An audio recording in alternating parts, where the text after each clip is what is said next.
Majanduskasvu suurendamiseks on Eestis vaja vähendada reguleerimist ja muuta tööjõuturg paindlikumaks, soovitab Rahvusvaheline Valuutafond IMF, aga peamiselt keskenduti riigi rahakotile ning pandi imeks, et Eestis on liiga suur rõhk tarbimismaksudel eesotsas käibemaksul. VAT should continue to play its important role. It's an efficient tax and it's work well. But perhaps other options should be explored as well to increase the tax base and the possibility to mobilize revenue going forward. Tarbimismaksude kõrval on võimalik maksustada sissetulekut ja vara. Ning kui inimeste sissetulekud on maksustatud, siis ettevõtete tulu maksustatakse ainult raha väljavõtmisel ning varamaksud on Eestis väikesed. Võrdluses mitmete teiste Euroopa riikidega näiteks, kui vaadata erinevaid maksuliike, siis näiteks varamaksude osatähtsus Eesti riigi tuludes on suhteliselt väiksem kui mujal.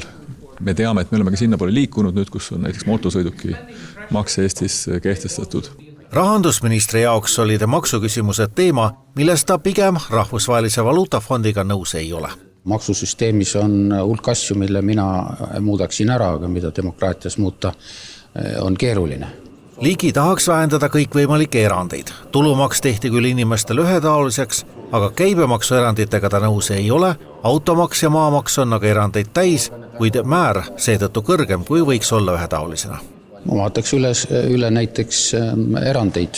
Ma arvan, väga oluline muudatus, mis juba läks, on see maksuvaba miinimumi tõstmine. Et see on täpselt see, mida ma olen taotlenud ja mis juhtus. Sisuliselt soovitab IMF teha uusi makse ja eks põhjus ikka üks. Eesti riik kulutab liiga palju võrreldes sissetulekuga. Laenukoormus koos intressidega muudkui kasvab ning kokkuhoidu on seni vähe. We do recommend an additional adjustment starting from 2026.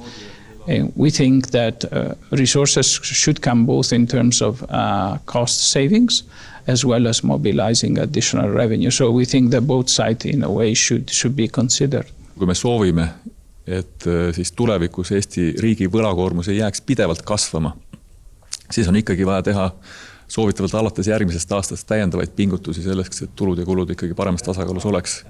Ja see üldiselt on ka see, mida me Eesti Panga poolt oleme soovitanud. Nii et ma loodan, et mis koalitsioonileppesse kirja saab, et see ei ole siis väga vastupidine suund. Kokkuhoiukohti ja maksuteemasid arutatakse praegu koalitsioonikõnelustel.